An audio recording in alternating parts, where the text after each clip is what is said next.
Everyone, কেমন আছো সবাই? আশা করি খুব ভালো আছো। আমরাও ভালো আছি। চলে এসেছি একটা ছোট্ট ব্লগ নিয়ে। আজকে হচ্ছে মহাশিবরাত্রি, তো শিবরাত্রিতে সবাইকে শুভেচ্ছা জানাই।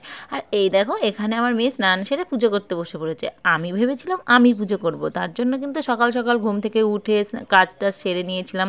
সমস্ত কাজ সেরে নিয়ে আমি স্নানে যাব, তখন আমার মেয়ে বলছে, মা আমি পুজো করব, তোমাকে করতে হবে না। আমি বললাম কেন?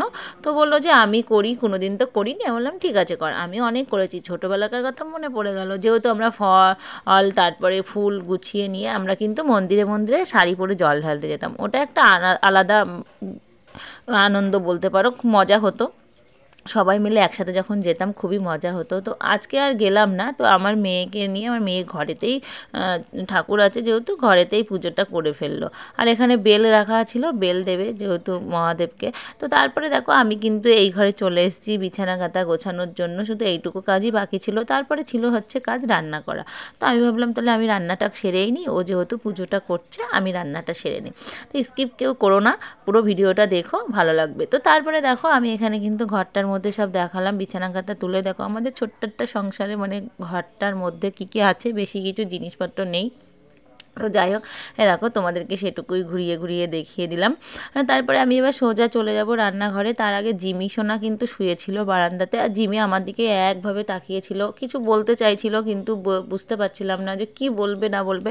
তাকিয়ে দেখে নিচ্ছে, দেখো একদম ডাকি মোল্লার মতন চোখ করে তাকিয়ে আছে আমার দিকে। তো একেও সবাই বলে টেডি বিয়ার। তো যাই হোক, তারপরে দেখো তাকিয়েছিল, শুয়েছিল সানের পরে। কোনো কিছু পেতে দিলে তার উপরে তো শুতে চায় না, নিচেই শোয়। তো এবার আবার উঠে বসলো। তো বসার পরে আমি বললাম যে না, তোর সাথে এখন খেলা করতে গেলে আমার চলবে না, আমার আরও কাজ আছে। এদিকে আমার মেয়ে কিন্তু ধূপ ধুনো ধরিয়ে বাবার মাথায় জল ঢালছে। এই দেখো পুজোটা সেরেই নিল। তো পুজোটা সেরে নিয়ে আজকে একটু ভেবেছিলাম বাড়ির বাইরে যাব বিকালের দিকে, কিন্তু হবে কি না জানি না।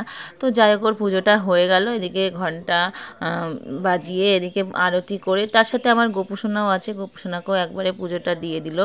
এবার আমি রান্নাঘরে চলে গেছি, যেহেতু রান্না করে খেতেই তো হবে। বাজার থেকে নিয়ে এসেছিলো ফুলকপি আর সজনের ডাঁটা।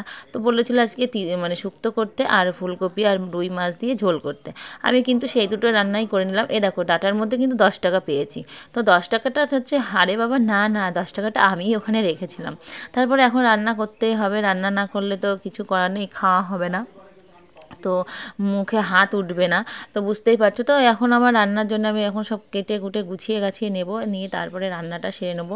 তারপরে স্নান সেরে আবার আরেক জায়গায় যেতে হবে। তো আমার ব্লগটা এই পর্যন্ত, দেখা হবে পরে একটা ভ্লগে। চলো টাটা বাই, ভালো থেকো সবাই।